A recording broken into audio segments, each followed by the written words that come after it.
In this demonstration, we're going to go through inventory reconciliation.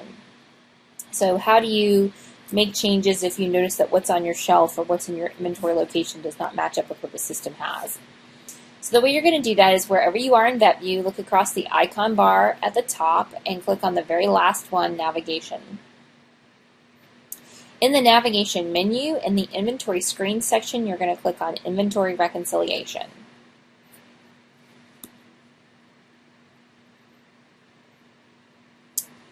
The one thing you have to tell the system is what inventory area you're reconciling.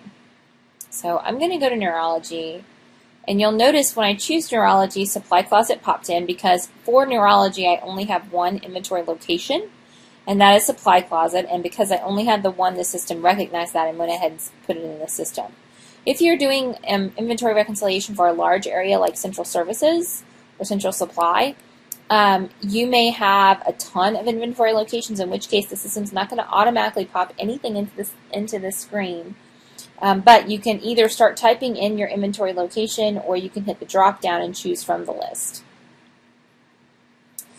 And then you can search by product. And in larger areas, that's probably how you're going to do it. So you're going to go to the shelf, you're looking at a product, and then you just type what the product is. So let's say I'm doing adhesive bandaging. And then you can choose to screen it out by last reconciliation date. So if you suspect something was done incorrectly, you can do a certain date range. Or if you're not sure when it was last reconciled, you can do a date range. That is completely up to you. It is important to note that the last reconciliation date, the reconciliation date is updated anytime the quantity of an item, of an inventory item, is updated. So if you received a purchase order, so you received supplies into the wherever area for that product, then you're going to update the inventory with the number of new ones you've received. That updates the reconciliation date. If you transfer inventory, that's going to update the reconciliation date. Or if you actually go through this process and save changes, it will update the reconciliation date.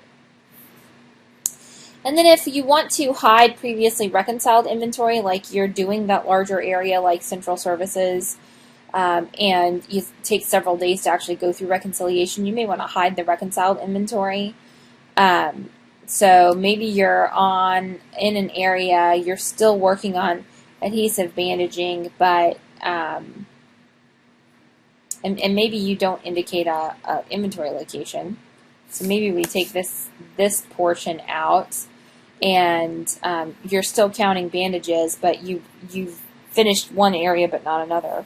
So that would be sort of in a situation where you would search by product. You'd see all the areas, the inventory locations within your area that have that product in it. And that way you can either reconcile them together or make sure that each of those areas still has the counts that you indicated.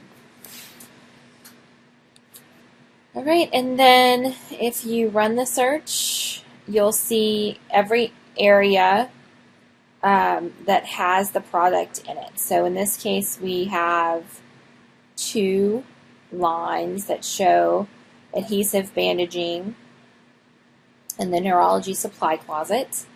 And if I go to that closet, I should see different lot serial manufacturer information for each of the entries that I have. So it will show you the unique inventory that you have in the area, and that's why there's 2 listed for this particular item.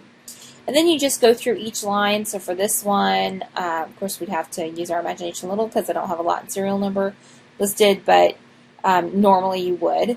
And then I just go through and say, okay, so this particular lot that I have, that I'm looking at, according to this, we stock them by box. There's 100 sales units or each per box.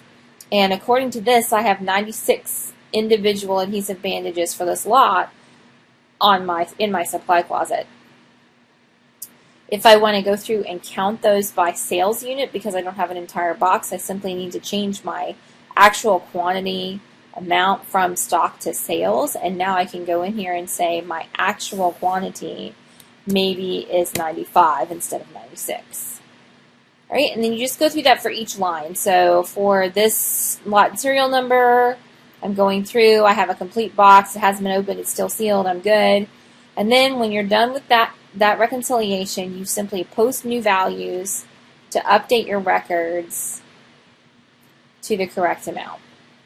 And that is how you reconcile inventory in VetView.